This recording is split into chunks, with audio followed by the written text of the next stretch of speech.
সুখী হতে চাইলে 8টি বিষয় কারোর সাথে শেয়ার করবেন না, জীবনেও শেয়ার করবেন না। আপনি যদি ভালো থাকতে চান, সুস্থ থাকতে চান, সুন্দর থাকতে চান, তাহলে এই 8টি বিষয় আপনি গোপন রাখবেন। নবীজি সাল্লাল্লাহু আলাইহি ওয়াসাল্লাম বলেছেন, ইসলামে 8টি বিষয় গোপন রাখা একান্ত জরুরি। 1 নম্বরে, আপনার একান্ত কোনো গুনাহের কথা, পাপের কথা এটা মানুষের মাঝে শেয়ার করবেন না। আপনি অন্য মানুষের মাঝে যদি আপনার গোপন কথা বলে ফেলেন, আপনি বিশ্বস্ত মনে করে, ভরসার হাত মনে করে আপনি বলছেন, নবীজি বলেন ভরসার হাত যতই বিশ্বস্ত হোক না কেন, স্বার্থে যখন আঘাত লাগবে তখন এই হাত আর ভরসা থাকবে না, বিশ্বস্ত থাকবে না, তখন সে উল্টা তোমার সাথে বাজে বিহেভ করা শুরু করবে। এজন্য কারোর কাছে গোপন কথা বলবেন না, পাপের কথা। কারণ কিয়ামতের ময়দানেও আপনি একটা সাক্ষী দাঁড় করালেন। কিয়ামতের ময়দানে আপনার বন্ধু তো আপনার বন্ধু চিন্তা করবে না, সে আল্লাহকে বলে বলবে, আল্লাহ ও তো অমুক পাপ করেছিল, আমি জানি, আপনি তাকে ক্ষমা করে দিচ্ছেন কেন? ওর পাপের শাস্তি আপনি তাকে বোঝায় দেন। এর জন্য কারো মাঝে আপনি গোপন পাপের কথা শেয়ার করবেন না।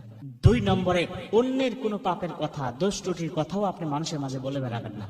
আপনি কারো পাপের কথা জানেন, গুনাহের কথা আপনি জেনে ফেলেছেন, যে কোনো ভাবে আপনি শুনে ফেলেছেন, এইটা আপনি অন্য মানুষের কাছে বলবেন না যে অমুক ব্যক্তির এই কাজ করেছে, অমুক ব্যক্তি ওই দোষটা করেছে, অমুক ব্যক্তি ওই পাপটা করেছে, কেউ জানে না, আমি জানি।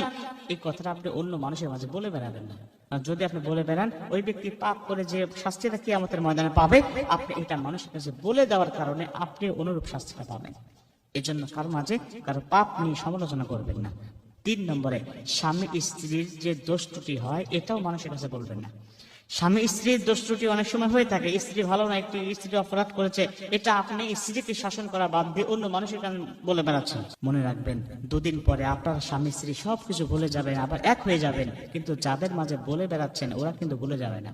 ওরা মনে রাখবে, ওরা সুযোগ পাইলে এই কথাটা বলে আপনাকে আঘাত দেওয়ার চেষ্টা করবে, আপনাদের দুজনের মধ্যে ফাটল ধরানোর চেষ্টা করবে, সুখের সংসার ভেঙে তছনছ করে দেবে। এই জন্য কাউকে বলবেন। 4 নম্বরে, খারাপ স্বপ্ন কারো মাঝে বলবেন না। আপনি কোন স্বপ্ন দেখেছেন, ভয়ানক স্বপ্ন, খারাপ স্বপ্ন আপনার কাছে মনে হচ্ছে, আপনার যদি একান্তই ব্যাখ্যাটা জানার প্রয়োজন হয়, তাহলে যিনি জানে বলে আপনার কাছে মনে হয় ওনার কাছে আপনি বলবেন, কোন আলেমের কাছে, মুফতির কাছে, মুহাদ্দিসের কাছে আপনি জানাবেন। সাধারণ মানুষের মাঝে, আম পাবলিকের মাঝে এই কথাটা যদি আপনি বলেন, আর ও যদি কোনো উল্টাপাল্টা ভুলভাল ব্যাখ্যা করে, এই ভুলভাল ব্যাখ্যাটা, উল্টাপাল্টা ব্যাখ্যাটা আপনার জীবনের সাথে ফলে যাওয়ার সম্ভাবনা আছে। এজন্য খারাপ স্বপ্ন এটা মানুষের মাঝে আপনি বলে বেড়াবেন না। যদি একান্তই জানার প্রয়োজন হয়, তাহলে যিনি জানে, তাবিদ করতে পারে, তার কাছ থেকে জেনে নেবেন। 5 নম্বরে, বৈবাহিক জীবনের অন্তরঙ্গ বিষয়গুলো কারো মাঝে শেয়ার করবেন না। 6 নম্বরে, বিশ্বস্ত কথোপকথন। বিশ্বস্ত যে কথোপকথন গুলো আপনাদের মধ্যে রয়েছে, অনেক মানুষ আছে কাউকে বিশ্বাস মনে করে একটা কথা বলেছে, এই বিশ্বস্ত কথোপকথন করার সময় আপনাকে বলে দিয়েছে, ভাই তোমাকে বিশ্বাস করে আমি বলছি, তুমি এটা মানুষের কাছে বইলো না। আমাদের সমাজে অনেক মানুষ আছে বিশ্বস্ত কথোপকথন গুলো মানুষের মাঝে বলে বেড়ায়, বলে ওই ব্যক্তি আমাকেই শুধু বলছে, কাউকে বলতে নিষেধ করছে, তারপরেও আমি তোমাকে বলছি কারণ তোমাকে আমি বিশ্বাস। কথাটা 2 কান হওয়ার কথা ছিল, কিন্তু আপনি 4 কান করে দিলেন। এই কথাটা আর আপনি বেশি জানায় দিলেন, এই কথাটা আপনি আরো মানুষের মাঝে বলে দিলেন।